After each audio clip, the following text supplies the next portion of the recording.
कि उस सुसमाचार को हम लोगों के बीच बांटें, ताकि जितने भी नए लोग प्रभु यीशु मसीह में आए हैं और जो प्रभु यीशु मसीह को अपना उद्धारकर्ता ग्रहण कर रहे हैं और जो ये कह रहे हैं कि हाँ, यीशु मसीह ने मुझे चुना है और यीशु मसीह ने मुझे मेरा नाम लेकर बुलाया है, या यीशु मसीह ने मुझे दर्शन देकर अपना बेटा और बेटी बनाया है और उन्होंने बपतिस्मा लिया और यीशु को उद्धारकर्ता ग्रहण किया, या किसी भी प्रकार से यीशु मसीह के नाम से उनकी बीमारियां, उनके रोग दूर हुए हैं, दुष्ट आत्माओं से चंगाई और शिफा मिली है, डिप्रेशन उनकी जिंदगी का दूर हुआ है, कलेशों से वो निकले हैं। ये सारे जो कार्य हैं वो एक बिलीवर के, एक विश्वासी की जिंदगी में हुए हैं और वो अपनी जिंदगी यीशु के नाम में जीना चाह रहा है। तो उसको ये पता होना चाहिए कि यीशु मसीह कौन है। तो इसका प्रचार हमने पहले भी किया कि यीशु मसीह जो है परमेश्वर का पुत्र है और यीशु ने ये कहा कि मैं स्वयं परमेश्वर हूं। हालेलुया।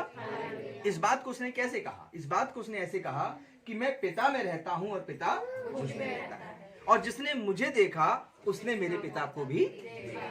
तो इस तरह से वो कहते हैं कि मैं कैसे दुनिया में उत्पन्न हुआ। अब आज का जो विषय है कि परमेश्वर का नाम कितने प्रकार से लिया जा सकता है बाइबल के अनुसार। परमेश्वर का नाम कितने प्रकार से लिया जा सकता है और उन नामों का अर्थ क्या है, इस विषय पर आज हम लोग बहुत गहराई से जानेंगे, जो भी हमारे पास समय है। सबसे पहले सर्वशक्तिमान परमेश्वर को परमेश्वर ही कहा गया। उत्पत्ति की पहली लाइन परमेश्वर शब्द को बताती है कि आदि में परमेश्वर ने आकाश और पृथ्वी की रचना की। उसके बाद उसके नामों को अलग अलग तरीके से लिया गया और हर एक नाम का एक मतलब होता है। जैसे कि एक नाम है अल सद्दाई।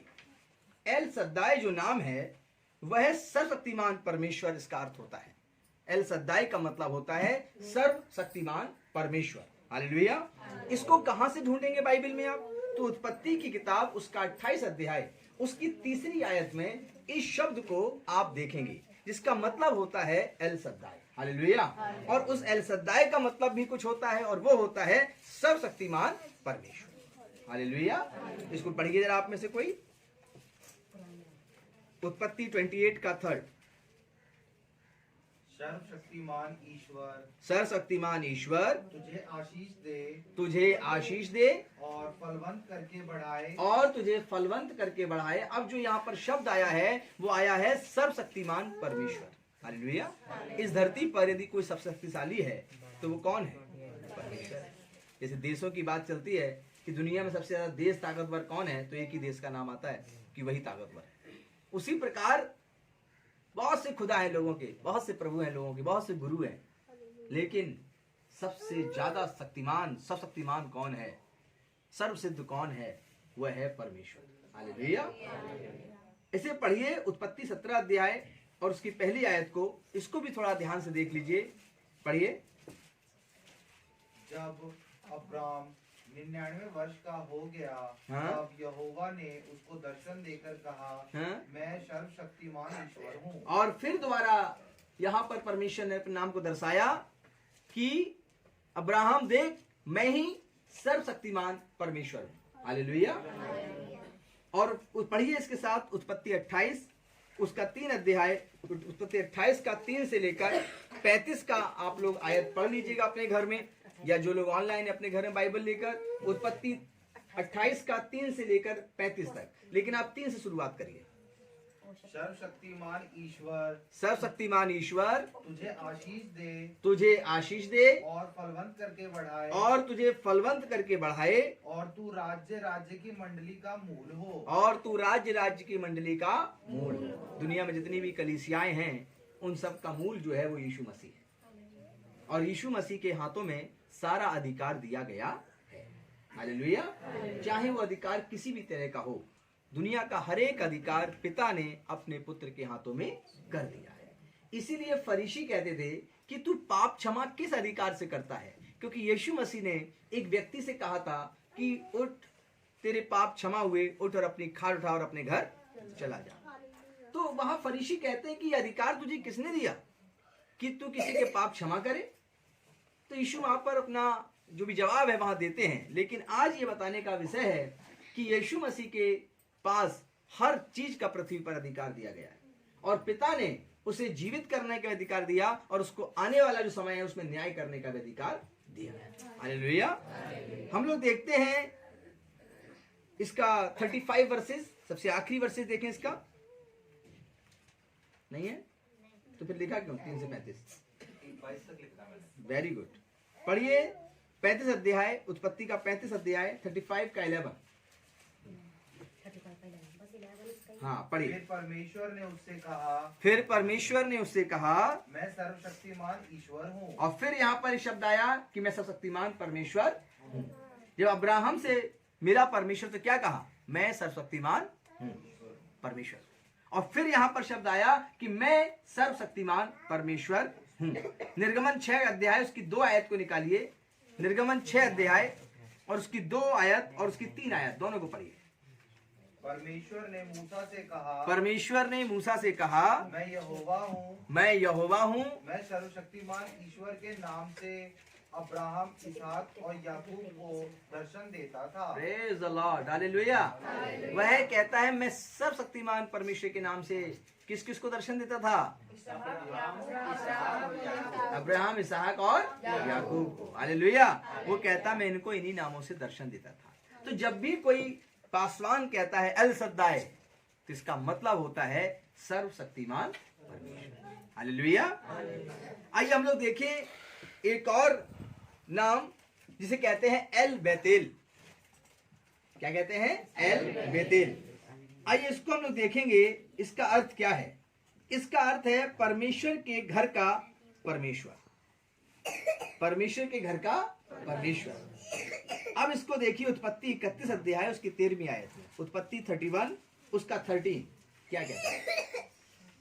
मैं उस बेतेल का परमेश्वर हूँ, मैं उस बेतेल का परमेश्वर हूँ जहाँ तूने एक खंबे पर तेल डाल दिया था, जहाँ तूने एक खंबे पर तेल डाल दिया था और मेरी मन्नत मांगी थी। मेरी मन्नत मांगी थी।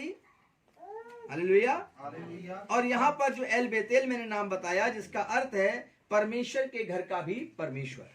अब कैसे ये शब्द कैसे क्लियर होगा? परमेश्वर के घर का परमेश्वर कैसे? स्वर्ग जो है परमेश्वर का क्या है? सिंहासन है। और यदि परमेश्वर का घर स्वर्ग में है और उसमें यदि कोई परमेश्वर ना हो तो ये कैसे हो सकता है? यदि वो कहीं और पहाड़ों में जाकर रहने लगे और नदियों नालों में जाकर रहने लगे, पाताल में जाकर रहने लगे, तो फिर उसके घर में कौन रहेगा? परमेश्वर कहाँ रहना चाहिए? परमेश्वर अपने घर में होना चाहिए। हालेलुया।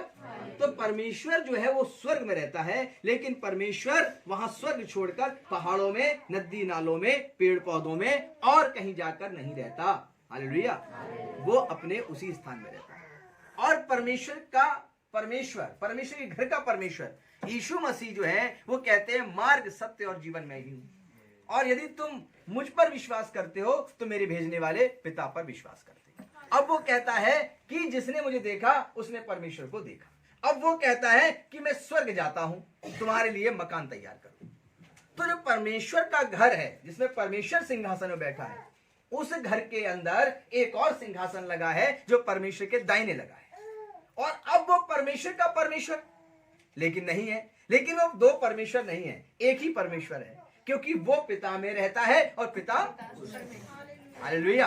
अब बात आती कि दो सिंहासन है, तो क्या ईसाई लोग दो प्रभु की आराधना करते हैं? क्या इनके दो परमेश्वर हैं? एक परमेश्वर का सिंहासन है और उसके दाहिनी तरफ यीशु मसीह का भी सिंहासन है। ये लिखा है कि पिता ने अपने पुत्र को दाहिने बिठाया और कहा जब तक मैं तेरे बैरियों को पांव की चौकी ना कर दूं तब तक तू मेरे दाहिने बैठ। हालेलुया। अब बात यह है कि वो जो परमेश्वर का सिंहासन है उसके बराबर दाहिनी ओर यीशु मसीह का सिंहासन है। तो क्या अब आपके समझ के अनुसार स्वर्ग में दो परमेश्वर हैं? नहीं, वो शरीर में दो हैं, आत्मा में दो हैं, ऐसा मानते हैं? नहीं। एक जो परमेश्वर है उसका कोई रूप ही नहीं है, क्योंकि उसके सिंहासन पर उसके करोड़ों सूरज की रोशनी उसके मुख से निकलती है। उसके वस्त्र पाले के समान उज्जवल है। और दूसरी तरफ जो सिंहासन पर बैठा है मसीहा, उसका वही चेहरा, वही रूप है जो उसने याकूब यूहन्ना के साथ सामने बदला था। जब पतरस, याकूब और यूहन्ना गए थे, जब यीशु का रूप बदल गया था, वो उसी रूप में वहां पर बैठा हुआ है। हालेलुया। और उसी मांस और शरीर में बैठा हुआ है जो मरियम के गर्भ में परमेश्वर ने उसे रचा था। हालेलुया। अब यहां पर बात आती है, वचन में लिखा है कि परमेश्वर अपने हाथों के बनाए हुए मंदिर में ही रहता है। परमेश्वर का मंदिर क्या है? यीशु मसीह ने कहा, हे फरीसियों, जिस मंदिर में तुम इबादत करते हो, इस मंदिर को मैं गिरा सकता हूं और 3 दिन में खड़ा भी कर सकता हूं। तुम गिरा दो और मैं 3 दिन में खड़ा कर दूंगा वो मंदिर। लेकिन जब यीशु मसीह मुर्दों में से जिंदा हुआ तो तीसरे दिन प्रभु यीशु जिंदा हुआ। यह बात सत्य हुई कि जो मंदिर यहूदियों ने गिराया था, यीशु मसीह को सूली पर लटकाया, उसके शरीर में बर्छी भाला मारा, उसके कीले ठोकी, और वो शरीर ही परमेश्वर का मंदिर था। हालेलुया। यहूदी जिस मंदिर को सोच रहे थे, वो मंदिर ईंट पत्थरों का नहीं था। वो मंदिर जो था वो यीशु मसीह का शरीर था, जिसमें स्वयं परमेश्वर रहता था। तो परमेश्वर के घर का परमेश्वर, हालेलुया, परमेश्वर ने एक घर बनाया मरियम के गर्भ में, जिसका नाम यीशु मसीह रखा गया। और उसके अंदर वो यीशु मसीह के अंदर कौन था? वो शब्द ब्रह्म था, वो शब्द गुरु था, वो आखिर सृष्टिकर्ता था, वह परमेश्वर था, जो उसके शरीर के अंदर आकर हम सबके बीच में डेरा किया। हालेलुया। यूहन्ना 1:14 में लिखा है कि वचन देहधारी हुआ और हम सबके बीच में उसने डेरा किया। तो अब इस बात को, गहराई को बहुत जरूरी समझना है कि वो परमेश्वर के घर का परमेश्वर कैसे है। परमेश्वर का घर क्या है? यीशु मसीह का शरीर। हालेलुया। एक तो स्वर्ग है, लेकिन धरती पर जो मरियम के गर्भ में उसने बनाया, वो परमेश्वर का घर बनाया। और उसके अंदर कौन डाला गया? रूह कौन डाली गई? वो यीशु मसीह डाला गया, वो शब्द गुरु डाला गया, वो शब्द ब्रह्म डाला गया। हालेलुया। लेकिन अब उठाया कौन गया? जब 3 दिन यीशु मसीह कब्र में रहे, तीसरे दिन जब वो जिंदा हो गए, तो उठाया कौन गया बादलों पर? परमेश्वर के हाथों का बनाया हुआ मंदिर, परमेश्वर का घर। उसके अंदर रहता कौन था? यीशु मसीह। यीशु मसीह कौन है? परमेश्वर का पुत्र है। हालेलुया। तो यीशु मसीह क्यों कहता है कि यदि तुम मुझ पर विश्वास करते हो तो पिता पर विश्वास करते हो? जिसने मुझे देखा उसने पिता को देखा। हालेलुया। तो इसका अर्थ है कि वो स्वर्ग में जो है वो परमेश्वर ही है। हालेलुया। जो हमारे आपके बीच डेरा करने आया था वो भी परमेश्वर है, जो स्वर्ग छोड़कर धरती पर इंसान बनकर उतरा था। लेकिन वो उसका प्रतिबिंब है यीशु मसीह, वो परमेश्वर की परछाई है जो सिंहासन में बैठी हुई है, वो परमेश्वर नहीं। हालेलुया। लेकिन वो परमेश्वर भी है। तो इस बात पर मसीह लोगों में आपस में कभी कभी अंदर अंतर्द्वंद चलता है कि आखिर हम सिजदा कैसे करें, किसके आगे हम शीश नवाबें। तो उसका अर्थ है कि हमें सर झुकाने की जरूरत कहीं नहीं, हमें तो यहोवा के आगे, और यहाँ जो नाम दिया एल सद्दाई के आगे, एल बेतेल के आगे, और अगला नाम आता है यहोवा। हालेलुया। अब ये यहोवा नाम कहां से आया, कब लिया गया बाइबल में? ये स्टार्टिंग का नाम नहीं है यहोवा, ये बहुत बाद में आया है। आइए इसको देखते हैं, अगला नाम कि यहोवा नाम कहां से आया, किस किताब से बाइबल की यहोवा नाम शुरू हुआ। निकालिए निर्गमन की किताब, और निर्गमन की किताब उसका 3 अध्याय उसकी 16वीं आयत से आप अपनी इस बात को पढ़िए जो परमेश्वर ने आज आपके सामने रखी है। इसलिए अब जाकर इजरायली पुरनियों को इकट्ठा कर और उनसे कह, तुम्हारे पितर अब्राहम, इसहाक और याकूब के परमेश्वर यहोवा मुझे दर्शन देकर यह कहा है कि मैंने तुम पर और तुमसे जो बर्ताव मिस्र में किया था उस पर भी चित्त लगाया है। हाँ, अब यहाँ से नाम शुरू हुआ है। वो क्या कहता है? अब्राहम, याकूब और इसहाक का परमेश्वर यहोवा। और इस यहोवा का मतलब क्या है? इस यहोवा का मतलब है मैं हूं सो हूं। हालेलुया। इस यहोवा को हम इस नाम से जानते हैं कि मैं हूं सो हूं। जब यीशु मसीह के 12 चेले जब एक नाव में सफर कर झील के पार जा रहे थे और रात को तीसरा पहर हुआ, तब वहां पर कोई झील पर चलता हुआ आ रहा था। चेले डरने लगे। यीशु ने क्या कहा? यीशु ने कहा मैं यहोवा हूं। कैसे कहा यहोवा हूं? यीशु ने कहा था मैं यहोवा हूं? नहीं। यीशु ने कहा मैं हूं। तो मैं हूं का मतलब क्या है? मैं हूं का मतलब यहोवा है। हालेलुया। और वो कह रहा है मैं हूं, डरो मत। हालेलुया। और उसने एक बार नहीं कई बार कहा कि मैं हूं। हालेलुया। तो अब हम लोग इस आयत को 18 में भी देखते हैं और 19 में भी देखते हैं इसी को। 3 का 18 और 19 भी पढ़ेंगे। तब वे तेरी मानेंगे। हाँ। तू इजरायली पुरनियों के संग लेकर मिस्र के राजा के पास जाकर उससे यूं कहना, हाँ। इब्रानियों के परमेश्वर, इब्रियों के परमेश्वर यहोवा से हम लोगों की भेंट हुई है, इसलिए अब हमको 3 दिन के मार्ग पर जंगल में जाने दे। Praise the Lord. किससे भेंट हुई है? परमेश्वर से, जिसका नाम यहोवा है। वो कहता जा कह दे कि यहोवा से भेंट हुई है और हमें अब मार्ग में जाना है। हालेलुया। मेरे अजीजों, यहोवा नाम भी जब आप लेते हैं तो उस नाम का भी मतलब मैं हूं होता है, और मैं हूं का मतलब सर्वशक्तिमान परमेश्वर होता है। हालेलुया। इसीलिए नाम के मतलब बता रहा हूं जितने बता सकता हूं समय अनुसार, ताकि आपको कोई भटका ना दे कि ईसाइयों के अंदर भी, बाइबल के अंदर भी कई हजार नाम है। हमारे यहाँ तो बोले, कोई कहे कि हमारे यहाँ 34 करोड़ नाम है, कोई कहेगा हमारे यहाँ जी 1,44,000 नाम है, कोई कहे हमारे 2 लाख नाम है। लेकिन आप भी करो कह सकते हो कि हाँ जी मेरे 15-16 नाम है परमेश्वर के। नहीं, उन सब नामों का अर्थ क्या है, वो क्यों लिए गए, उसका कारण क्या लिखा हुआ है, वो हमें समझना है। हालेलुया। यहोवा कोई अवतार लेकर नहीं आया, उसने उसका नाम लिया। किसने? उस मूसा ने उसका नाम लिया, यहोवा। हालेलुया। निर्गमन की किताब के अंदर उसने नाम लिया, लेकिन वो अवतरित नहीं हुआ। ये ध्यान रखिएगा, एक ही बार अवतरित हुआ वो शक्तिमान परमेश्वर, जो यीशु मसीह अपने पुत्र के द्वारा अवतरित हुआ, बस। इसके अलावा परमेश्वर ने कभी कोई शरीर धारण नहीं किया। हालेलुया। तो इसलिए इस बात का विशेष ध्यान रखना कि यीशु मसीह के, यहोवा के जो नाम है, परमेश्वर के जो नाम है, कई हो सकते हैं, लेकिन वो अवतरित एक ही बार हुआ ईसा मसीह के रूप में। इससे पहले ना कभी हुआ था, ना उसके बाद कभी वो होगा, क्योंकि जब बादलों पर आएगा तो वो अपने उसी घर में जो उसने मरियम के घर में बनाया था, उसी घर में और उसी घर के अंदर रहने के लिए वो धरती पर आएगा, और फिर उसी घर के द्वारा लोगों को लेकर अपने घर लेकर जाएगा। हालेलुया। तो इसलिए कोई अपने मन में दुष्ट को जगह ना देना, और किसी प्रकार के बहकाने वालों के जीवन के द्वारा अपने मन को मत बहकाना। अगला नाम एक और देखते हैं हम लोग, यहोवा मकादेश।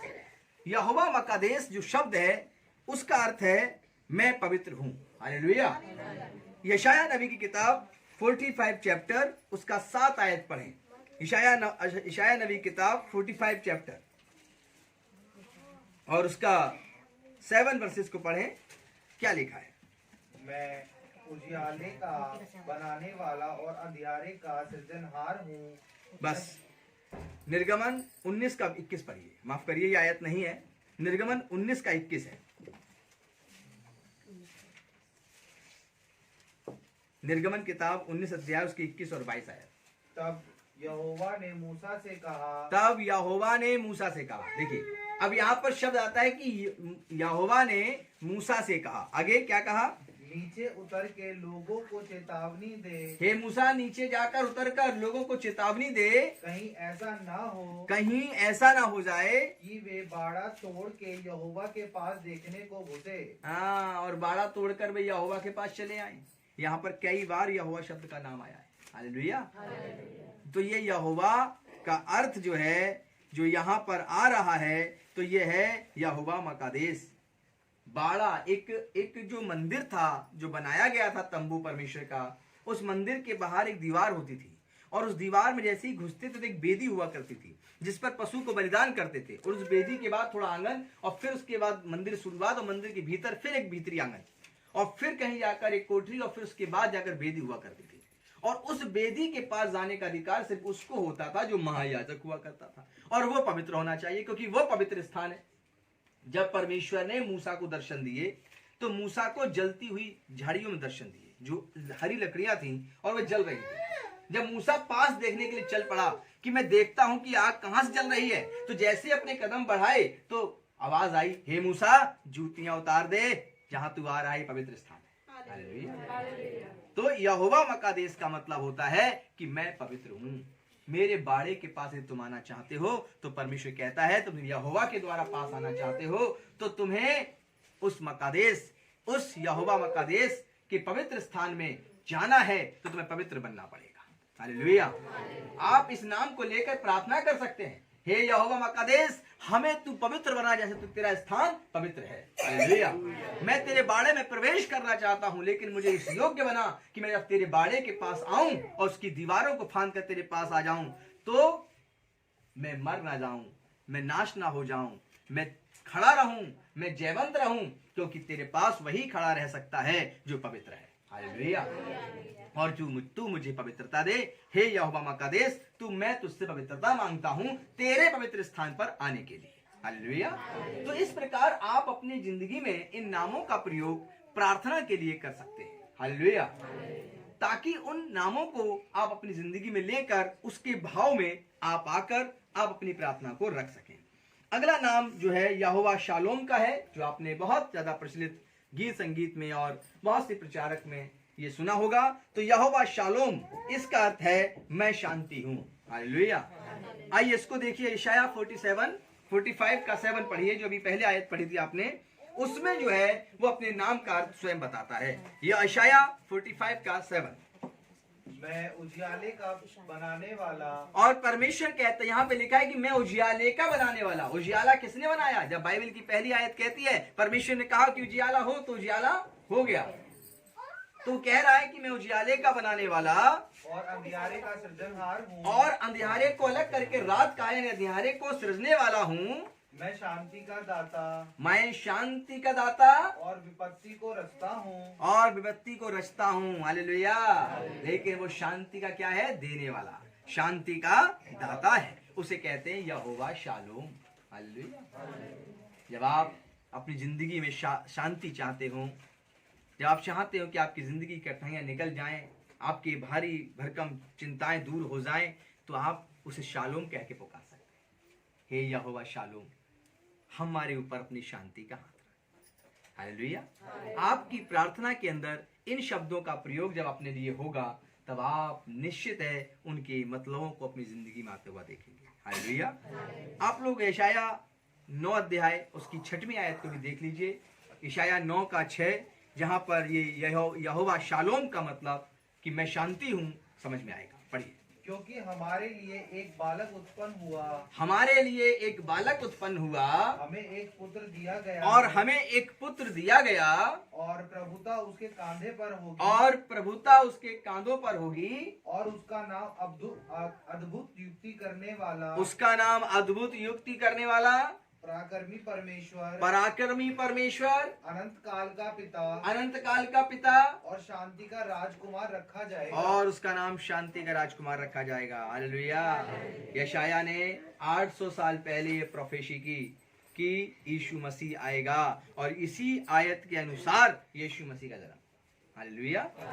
उसका नाम क्या रखा गया? शांति का राजकुमार। हालेलुया।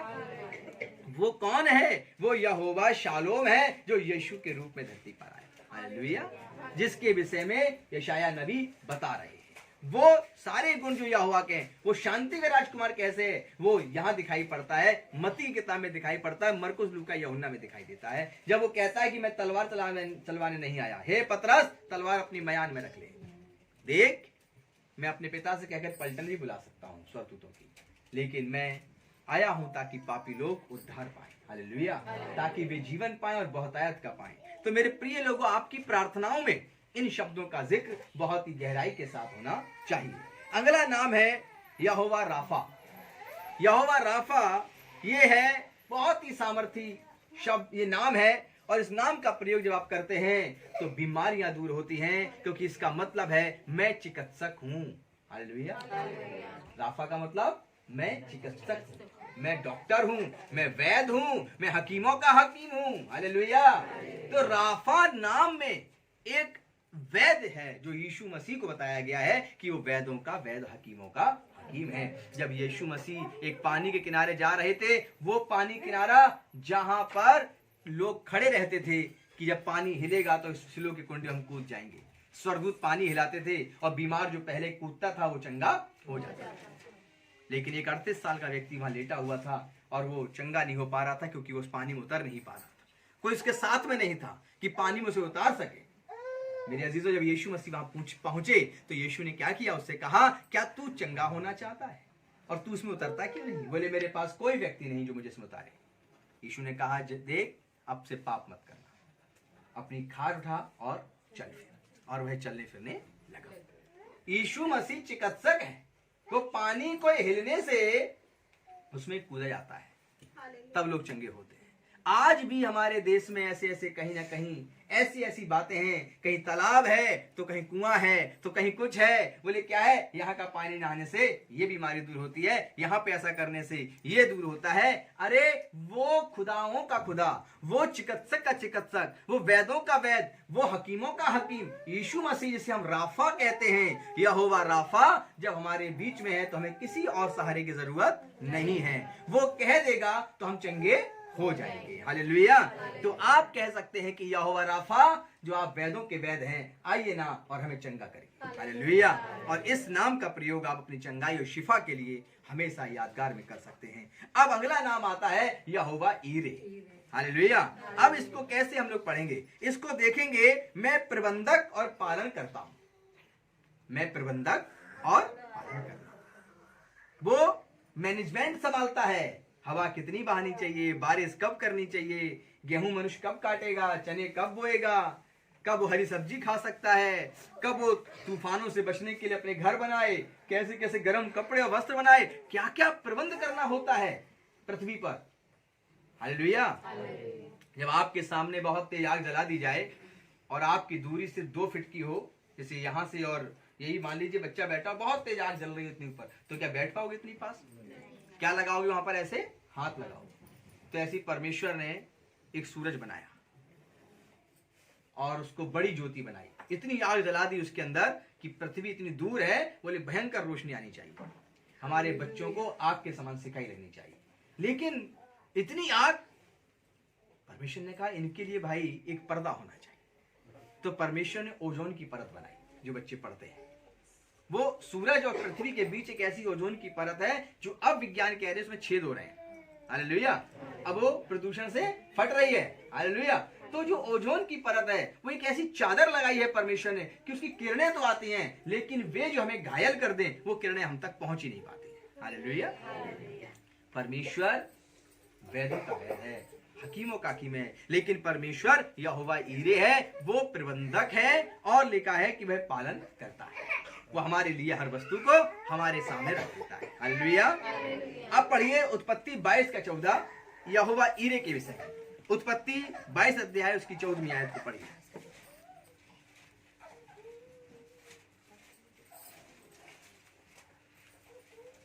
पढ़े उत्पत्ति 22:14। अब्राहम ने उस स्थान का नाम यहोवा ईरे रखा। किसने रखा था ये नाम? अब्राहम ने। अब्राहम ने उस स्थान का नाम यहोवा ईरे रखा। और इसके अनुसार आज तक भी कहा जाता है, इसके अनुसार आज तक यह कहा जाता है कि यहोवा के पहाड़ पर उपाय किया जाएगा। यहोवा के पहाड़ पर उपाय किया जाएगा, मतलब प्रबंध किया जाएगा। हालेलुया। जब कोई उपाय नहीं चलता, जब मनुष्य के पास कोई उपाय नहीं कि क्या करे, कैसे करे, अगर टिड्डियां हमारे देश में आ गई तो रात भर में सारा अनाज चट कर जाएंगे, क्या होना चाहिए? परमेश्वर कहता चिंता क्यों करता है, मेरे पर्वत पर आ। इसका मतलब है यहोवा उपाय करेगा। हालेलुया। यहोवा ईरे है, उससे प्रार्थना करेंगे, वो ऐसी हवा चलाएगा कि वो सारी उड़कर अलग चली जाएंगी। हालेलुया। और वो कहता है जितने रोग मिस्रियों पर आएंगे उसमें एक भी तुझको नहीं लगेगा, क्योंकि वो कौन है? राफा है। हालेलुया। चंगाई देता है। लेकिन जो प्रबंध करता है हमारे आपके लिए भोजन की, वस्तु की, हर चीज की, वह यहोवा ईरे है।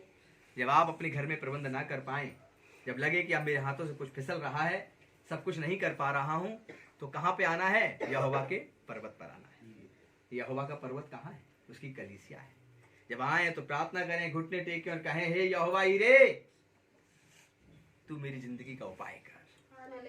मेरे बच्चों के लिए भोजन, मेरे लिए भोजन, वस्तु, वस्त्र, सब चीज यहोवा आप करेंगे। मैं यहोवा ईरे पर विश्वास करता हूँ। हालेलुया।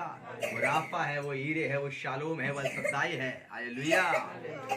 वो परमेश्वर का परमेश्वर, वह सर्वशक्तिमान परमेश्वर है। और जब आप अपने घर में हो, दूर दूर तक कोई प्रार्थना भवन ना हो, घुटने टेक कर प्रार्थना करें, हे यहोवा यीरे, आप उपाय करिए मेरी जिंदगी के लिए। वो कहता है मैं करने वाला परमेश्वर। हालेलुया।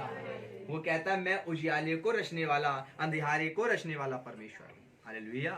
मेरे से सब होता है, लेकिन क्या तुम मेरे विषय में जानते हो? परमेश्वर कहता है जो परमेश्वर के विषय में जानता है वही परमेश्वर को प्राप्त भी कर पाता है, लेकिन जो नहीं जानता है उस पर भी परमेश्वर अपने पुत्र के द्वारा अपने आप को प्रकट करता है। हालेलुया। अब है अगला शब्द हम लोग लेंगे, जो वो शाश्वत परमेश्वर कौन है, वो हमारे जिंदगी के अंदर कैसे प्रकट हुआ। वो शाश्वत परमेश्वर, सच्चा परमेश्वर क्या कहता है? वो कहता है शाश्वत परमेश्वर का मतलब होता है सच्चा परमेश्वर।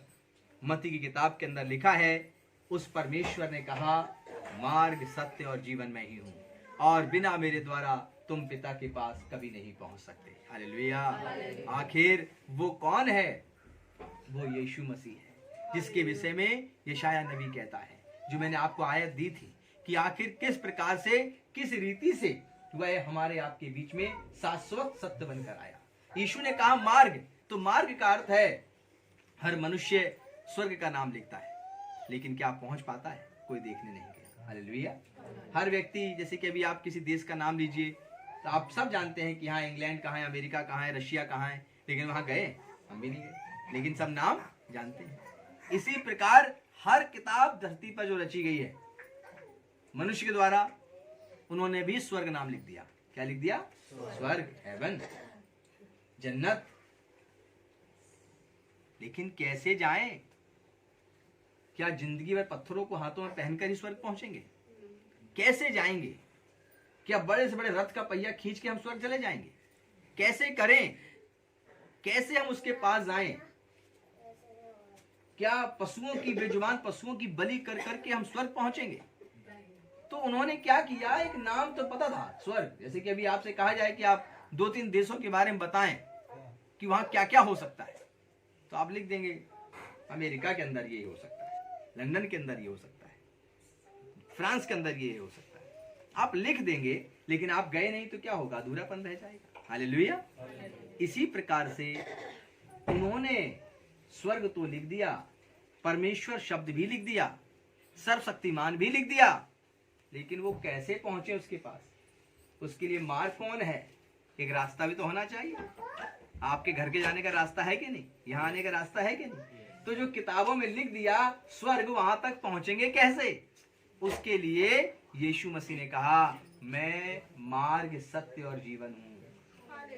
और यदि कोई कहे कि ईसाई स्वर्ग के विषय में बता बता कर लोगों को अपने पास बुलाते हैं, तो दावे के संग बुलाते हैं, रास्ता हमें पता है, बाकियों को पता नहीं। हालेलुया।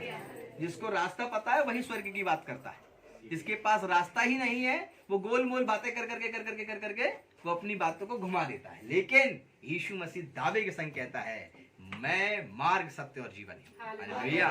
और मेरे बिना कोई पिता के पास जा ही नहीं सकता, उस पिता के पास जहां से सारी रोशनी दुनिया को मिलती है, जो पालनहार है। तो इसलिए उस प्रभु यीशु मसीह ने यहां पर शाश्वत परमेश्वर को अपने अंदर दर्शाया, और वो शाश्वत परमेश्वर कहता है मैं मार्ग, सत्य और जीवन में ही हूं। तो इसलिए आपको किस मार्ग पे चलना चाहिए? आपको चलना चाहिए उस मार्ग पे जो सर्वशक्तिमान परमेश्वर से जोड़ता है। हालेलुया। मैं पहले ही बता चुका हूं कि किसी एक्टर का नाम लिख लेने से आप वो नहीं बन जाएंगे, या अपने पड़ोसी का नाम अपने नाम से लिख लीजिए तो आप वो नहीं बन पाएंगे। तो इसी प्रकार से सिर्फ सनातन लिखने से, परमेश्वर नाम लिख लेने से अपनी किताबों में, और मोक्ष नाम लिख लेने से उन्हें नहीं मिलेगा, क्योंकि उनके पास ना तो मार्ग है, ना उनके पास सत्य है, ना कोई जीवन है, और ना ही पालन करता है। हालेलुया। कुछ नहीं है, और जो कुछ है वो यीशु मसीह के पास है। तो यह आपको प्रमाण के साथ कहता हूं मैं कि जितने नाम दिए गए हैं, एल सद्दाई, एल बेतेल, यहोवा और यहोवा मकादेश, यहोवा शालोम, यहोवा राफा, यहोवा ईरे और शाश्वत सत्य परमेश्वर, ये सब नामों के द्वारा आप जब प्रार्थनाएं और दुआएं करेंगे वह आपकी कबूल की जाएंगी, क्योंकि वो आपकी जिंदगी के हर काम के लिए उपाय करना जानता है, क्योंकि वह सब कुछ रचने वाला परमेश्वर है। हालेलुया।